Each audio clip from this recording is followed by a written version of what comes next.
ያማል እንዴ? ቆይ ለምን ሲባል ነው የምንተዋወቀው? እንዲያውም እናት መጣችልኝ። ምን ማለቴ እናት ጓደኛ። በቃ አሁን እናንተ እኔ በኋላ መጥቼ አስተካክላለሁ። ይቅርታ አድርጊልኝና ስለሱ አንዳንድ ነገሮችን ብጠይቅሽ ቅር ይልሻል? አዎ ይለኛል። እንዴ ቆይ እናንተ እንዴት ከሷ ሌላ ሴት ያለች አትመስላችሁም እንዴ?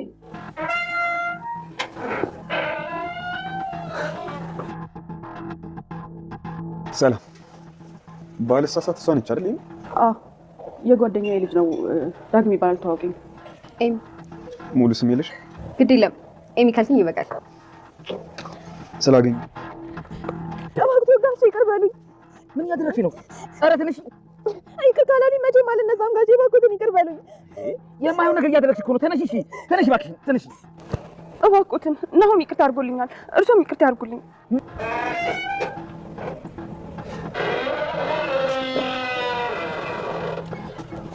እንዴት ነሽ ወይዘሮ ዝናሽ?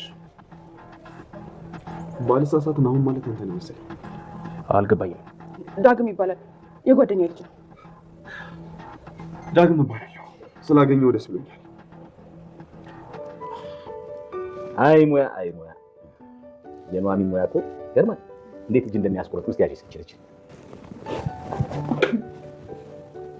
ድሮ ግን እኮ አባዬ ነበር የሚያወርስ። እስኪ ንገሪኝ፣ ለምንድን ነው አባቴን ጥለሽ ሄድሽ? እረፍ እያልኩ እኮ ነው ዳግም። የቆየህ ነው እኔን እየቀሰቀስክ እባክህ አታስጨንቀኝ። እንዴት ነው በትዳሩ ላይ እኔን ስትወልጂኝ ባልሽ ሊያውቅ ያልቻለው? እንደማያው ከሆነ ደግሞ ታላቅ ወንድሜ በትንሽ ዓመት ይበልጥ። ዲያኪና ኑሐሚን ቤት ውስጥ ሲገናኙ ሁለቱም ተፋጠጡ። እንዴ ደግሞ እነዚህ ልጆች የት ነው የሚተዋወቁት? ከዚህ በፊት ይተዋወቃሉ እንዴ ብላ ወይዘሮ ዝናሽ ማንደፍሮም እጅግ በጣም ተደናግጣለች። ዲያኪ ሰተት ብሎ በሩን አንኳኩቶ ሲመጣ ወይዘሮ ዝናሽ ልጇ ላይ ልትዘጋበት ነበር። እንዴ ማየ በሩን ከፈችው እንጂ ብሎ ወደ ቤት ሲመለከት አቶ ለይኩን ቁጭ ብሎ ስለነበረ ወይዘሮ ዝናሽ አላወቅሽኝ መሰል ምናምን ብሎ አስመስሎ ገብቷል። እንዴ ማን ነው ምንድነው ቢልም አቶ ለይኩን ሲጠይቅ ወይዘሮ ዝናሽ የጓደኛዋ ልጅ እንደሆነና ለተወሰነ ጊዜ እዚህ ሊያርፍ እንደመጣ ቤተሰቦቹ ውጭ እንደሆኑ ተናግራ ነበር። አቶ ለይኩንም ምንም ችግር የለውም ቤት ለእንግዲያ ነው ምንም ችግር የለው ብሏል። ግን ደግሞ ወይዘሮ ዝናሽን አሁን አንድ እኩል ሆነናል እያላት ነበር። ሰላም ሰላም፣ ውድና የተወደዳችሁ ውድ ቤተሰቦች እንደምን አላችሁ? በያላችሁበት የዓለም ዳርቻ ሰላማችሁ በዘት ተረፍ ይበልን እያልን ዛሬም በአዲስ መጥተናል። እናንተም በቅንነት ላይክ፣ ሼር፣ ሰብስክራይብ ማድረጋችሁን አትርሱ። ኑሐሚን ተከታታይ ድራማ በባለፈው ክፍል እንዴት ተመለከት ነው እንግዲህ ኑሐሚን ብዙ መድኃኒቶችን ሰብስባ ልጇንም እሷንም ለመግደል ወስና ብቻዋን የምትቀመጥበት ቦታ ላይ ሄዳ ቁጭ ብላ እያለቀሰች ሳለ ነበር ዲያኪ እናቱ ጋር ተደዋውሎ የልጇንም እሷንም ያተረፋቸው። አንቺ እንኳን መሞት ብትፈልጊ መኖር የሚፈልገውን ይዘሽ መሞት ግን አትችይም፣ ካልፈለግሽ ወደ ፖሊስ ጣቢያ ይዤሽ እሄዳለሁ፣ ወንጀለኛዋ አንቺ ነሽ ያለ በእንደዚህ ነበር ያተረፋት። እናም እንግዲህ ዲያጊም እሷ ከተመለሰች በኋላ እሱም ወደ ቤት መጥቶ ቤት ውስጥ አንድ ላይ ተገናኝተዋል። ኑሐሚንም አባቷን ይዛ ዲያጊም ደግሞ ሳሎን ላይ ሲንጎራደድ ወደ ምግብ ጠረጴዛ ሊሰባሰቡ ሁለቱም ፊት ለፊት ተፋጠዋል። የሁለቱ ተፋጦ መቆም ወይዘሮ ዝናሽ ማንደፍሮን ግራ አጋብቷታል። እንዴ ከዚህ በፊት ይታወቃሉ እንዴ? እኔ ልጅ ላይ የማይታየኝ ለእነዚህ ሰዎች የሚታያቸው ነገር ምንድነው ነው? ከዚህ በፊት ይታወቃሉ እስከምትል ድረስ ፊት ለፊት ተፋጠው ነበር። እናም እንግዲህ ወይዘሮ ዝናሽ ምግብ ቀርቦ መብላት እስከሚያቀታት ድረስ እንቀጠቀጥ ነበር። ካሁን ታወቀብኝ የሚል እጅግ በጣም እያንቀጠቀጣትና ፍርሃት ይታይባት ነበር። ይህን የተመለከተውም አቶ ለይኩን የምግብ ጠረጴዛ ምግባቸውን ከጨረሱ በኋላ አቶ ለይኩንም እንዴ ምንድነው የረበሸሽ? ምን ሆነሽ ነው? የተረበሽ ትመስያለሽ፣ በጣም ተረብሸሻል እኮ እያላት ነበር። ይሄ ልጅ ምንድነው? ማን ነው? እሱን ካየሽበት ሰዓት ጀምሮ እስካሁን እንዴት ተረበሽ ነሽ? ምግብ ራሱ ስትበይ እያየሁሽ ነበር እና በጣም እንዴት ተረበሽ ታስታውቂያለሽ ቢላትም ወይዘሮ ዝናሽ ማንደፍሮም የጓደኛዋ ልጅ እንደሆነና ጓደኛዋ ደግሞ ወደ ውጭ ሀገር ስትሄድ በመኪና አደጋ ህይወቷ እንዳለፈ ነግረው ነበር። እዛ ውጭ ሀገር ነው የሞተችውና ማንም የለውም እና እዚሁ ማረፍ እፈልጋለሁ ብሎ ነው የመጣው ስትል ምንም ችግር የለውም ቤቴ እንግዲያ ነውና ምንም ችግር የለውም፣ ነገር ግን አሁን አንድ እኩል ሆነናል እያለ ነው። ምክንያቱም እስከዛሬ አቶ ለይኩን አቶ ተሰማን ከነ ልጁ ስለመጣ በእነሱ ሁሌ ጦርነት ሲነሳ ስለነበር አሁን ደግሞ በሷ በኩል እንግዲያ ስለመጣ ለዛም ይሆናል እንግዲህ አንድ እኩል ሆነናል ያለው። ኑሐሚንና አባቷ ቤቱን ለቀው ሊወጡ ነው። ኑሐሚን ከአባቷ ጋር በተጣረቅም አቶ ተሰማ ግን እንደ ድሮው ሊያሳቅና ደስታቸው ተነጥቀዋል። ማለት በልጃቸው ይኮሩባት የነበረችው ልጃቸው በሰው ፊት ስላሳፈረቻቸው ይቅርታ ቢያደርጉላትም ግን ደግሞ ያን ያህል ደስተኛ አይመስሉም። አቶ ለይኩን የተከራየላቸው ቤት እጅግ በጣም ትልቅና በጣም የሚያምር ሲሆን ባለቤቱም አገር ውስጥ እንደማይኖር ተናግሮ ቤቱንም እንደሚገዛላቸው ቃል ገብቷል። ቢሆን ደግሞ ከባለቤታቸው ጋር ታርቀው አቶ ተሰማ አብረው እንዲኖሩ ቢልም እሱም በጭራሽ እንዳታስበው ብሏል። ኑሐሚን እቃዎቻቸውን አስተካክላ ወደ አዲሱ ቤታቸው ለመሄድ ጉድ እያሉ ነው። ወይዘሮ ዝናሽ በኑሐሚን መሄድ ደስ ቢላትም ግን ደግሞ በርቀት ስትሆን ሚስጥሬን ብታወጣ ውስጥ የሚል ስጋትም አልጠፋባትም።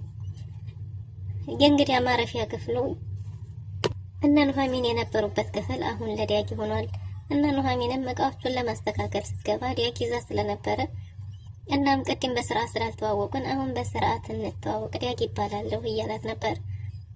እሷም ወደ ውስጥ ገብታ እቃውን ለማስተካከል እሱ እንዲወጣላት ይቅርታ እየጠየቀች ነበር። እሱም ቢሆን ይህ ክፍል የእናንተ ነው አይደል? እናንተ ያላችሁ የነበራችሁበትን ነው ለኔ ተሰጠኝ እና አሁን የት ልትሄጂ ነው እያላት ነበር። የኔ የምሄድበት ላንተ ምን ያደርግልሃል ብትለውም የምትሄድበትን እንድታሳውቀው በተደጋጋሚ ሲጠይቃት እሷም ደግሞ ምን አገባህ እያለች ነበር። እናም በዚህ ሲጨቃጨቁ ወይዘሮ ዝናሽ ማንደፍሮ ከነ ክፍል ሰተት ብላ መጣለች። አንተ ደግሞ እዚህ ምን ልታደርግ መጣህ? ምን ታረጋለህ? እያለችው ነበር። ኑሐሚንም እኔ እቃዎቻችንን ለማስተካከል ነው ይቅርታ እያለች እሺ አሁን አንተ እዚህ ምን ታረጋለህ? ውጣ እቃውን ታስተካክልበት ስትለው ነበር። እናም ኑሐሚን አውቄያለሁ ለማለት እና ዲያጊ እናትህ ውጣ እያለች ነው ስትል እናትህ ብለው ሁለቱም እየተደናገጡ ነበር። እናም እናቱን ዲያጊ እናቴ መሆንሽን ከኔና አንቺ ውጭ የሚያውቅ ሰው የለም አይደል? እና እንዴት አወቀች እያለች ጠይቃት ነበር። እሷም በእርግጥ ያው እንዲህ ነው ብላ ሀሳቧን ባታብራራለትም በተደጋጋሚ ግን ከቤት ለቆ እንዲወጣ ትዳሯ እንዳይበተንና ገመናዋን እንዳያወጣው ብትጠይቀውም ዲያጊ ግን በጭራሽ ዛሬ በእናቴ እጅ እየተጎረስኩ በእናቴ እቅፍ ስር መቀመጥን እፈልጋለሁ እማዬ እያላት ነው። አሁን ላይ ኤደን እጅግ በጣም ደስተኛ ሆናለች። ኑሐሚን ለቃ ስለምትወጣ እሷ ለቃ ስትወጣ እሷ እዛ ቤት መሆኗ ደግሞ የበለጠ አስደስቷታል። እናም እንግዲህ ኑሐሚንን ስለ ኑሐሚን አንዳንድ ነገር ማወቅ ፈልጎ ዲያጊ ኤደንን ቢጠይቃትም የት ነው ሄደችው? ኑሐሚንስ ማናት? እንዴት ናት? እሷም ደግሞ ሰራተኛ እንደሆነች ወይዘሮ ዝናሽም ነግራው ነበር። ኤደንም ይህንኑ ብላ በዛ ላይ ደግሞ እህቷ እንደሆነች ተናግራለች። ኤደን ስለ ኑሐሚን ወንዶቹ ሲጠይቁ በጣም ትናደዳለች። እንዴ ካሁኑ ቤት እኮ ጭር አለ እሷ ስለሌለች እያለ ነበር ዲያጊን ወይዘሮ ዝናሽ ማንደፍሮ የሚያምር ቤት ልከራይልህ ከዚህ ቤት ለቀህ ውጣ ብትለውም በጭራሽ ብሏል። እሺ ወደ መጣህበት ተመለስ፣ የምትፈልገውን ላርግልህም ብትለው ሁሉንም አሻፈረኝ አልፈልግም ብሏል። እኔ የምፈልገው ከአንቺ ጋርና ከእህትና ወንድሜ ጋር መኖር ነው። በዛ ላይ ደግሞ አባቴ ለኔ ብሎ ታስሯል። በዛ ላይ ደግሞ በትዳርሽ ላይ እርግጠኛ ነኝ በትዳርሽ ላይ ነው የተወለድኩት። ወንድሜና እኔ ያን ያህል እድሜ ልዩነት የለንም። መተሽ ወልደሽ ለአባቴ ጥለሽ ስትመጪ አባቴ እኮ በስ ትመጫለሽ ብሎ እየጠበቀሽ ነበር እያለ በተደጋጋሚ ወቅሳት እና አባቴ በጣም ለብዙ ጊዜ ትመጫለሽ እያለ እኮ ሲጠብቅሽ ነበር። አባቴን ተጫውተሽበታል። በዛ ላይ ለካ አንቺ ይሄን የመሰለ ትዳርና የሚያምር ቤት የከተማው ባል ስለነበረሽ ነው እያለ ዲያጊ እንግዲህ እናቱን ለመበቀል የመጣ ይመስላል። አቶ ለይኩንም የወይዘሮ ዝናሽ ባህሪ አዲስ ስለሆነበት እጅግ በጣም ግራ ተጋብቷል። ወይዘሮ ዝናሽ ለአቶ ተሰማ ለምንድን ነው ቤት የምትገዛው ብትልም አንቺ ምን አገባሽ? ምን ጎደለብሽ? እኔ ምንም የማጎልብሽ ነገር የለም። ስለዚህ የጎደለብሽ እስከሌለ ድረስ መጠየቅ የለብሽም። ደግሞ ብገዛለትስ ለወንድሜ እያለ ነው። ሕክምናውን ግን እንዲታከም እሷን ፈቅዳለች። ምክንያቱም ትልቅ ሚስጥር ኑሐሚን ጋር አለ። ኑሐሚን አባቷን ይዛ ከዛ ቤት ለቃ ወጣለች። ናሆምም ከአምራን ጋር ይቅርታ አድርጎላት እንደ አዲስ ፍቅራቸውን እንዲቀጥሉ ተስማምተዋል። ነገር ግን አምራን ይቅርታ ካረክልኝ አይቀር ተጋብተን አንድ ቤት እንኖር እያለች ነው። እንግዲህ አንድ ቤት እሱም ደግሞ እንዴት ነው ለጋብቻ የቸኮልሽው? በተለይ አባቴን ማስቀየም አልፈልግም። እናም ይቅርታ አረኩልሽ ማለት አሁኑን እንጋባለን ማለት አይደለም እያላት ነው። እና ናሆም አሁንም እንደሚወዳትና እንደሚያፈቅራት ነግሯት፣ ግን ዳግመኛ ልቡን ከሰበረችው መጠገን እንደማይችል በተደጋጋሚ ቢነግራትም አምራንም እማልወድህ ነው እንደሚመስለ ከዚህ በኋላ በጭራሽ አልሳሳትም፣ ብላ ይቅርታ አድርጎላታል። እናም እንግዲህ ከዚህ በኋላ እዛው እናንተ ቤት ውስጥ ነው መኖር የምፈልገው፣ ልጅንም መውለድ የምፈልገው እያለች ነው። ናሆምን በህልሙ ራሷን ስታጠፋ አይቶ ስለነበረ ይቅርታ አድርጎላት ወደ ቤት ተመልሷል። እሷ ግን አሁኑኑ ጋብቻ ፈልጋለሁ እያለች ነው። ቤት ተመልሶ ለወይዘሮ ዝናሽ ማንዴፍሮ ሲነግራት ወይዘሮ ዝናሽ ማንዴፍሮም ብላለች። በጭራሽ ልጅን አትመጥነውም እያለች ነው። እናም እንግዲህ ወይዘሮ ዝናሽ ቤት ውስጥ የተፈጠረውን ነገር የኑሐሚን መሄድ ብነግረውም የኑሐሚን መሄድ ሰምቻለሁ፣ በጣም አዝኛለሁ። ምንሽ ነካሽ? ባትሄድ ጥሩ ነበር። ምንም ያደረገችሽ ነገር አልነበረም። ይልቅ ከአምራን ጋር ይቅርታ አድርጌላት ታርቀናል ሲላት እጅግ በጣም ተናዳለች። አቶ ለይኩንንም ሲመጣ መንገድ ላይ አግኝታው እግሩ ላይ ተጠምጥማ ናሆም ይቅርታ አድርጎልኛልና አንተም ይቅርታ አድርግልኝ ብላ እግሩን ይቅርታ ካላረክልኝ አልለቅም ብለዋለች። እና በስንት መከራ በቃ ይቅርታ አድርጌልሻለሁ ልቀቂኝ ብሎ ከተፋታት በኋላ ወደ እነ ኑሐሚን ወደ ያሉበት ቤት ሄዶ ነበር። እዛም ምሳ እየበሉ ሲጫወቱ ነበር። አቶ ተሰማ ለኑሐሚን እንደ ድሮ አይደለም። በዛ ላይ አቶ ተሰማ አንቺና ዝናሽ ማንዴፍሮ ውስጥ ያለው ሚስጥር ምንድን ነው?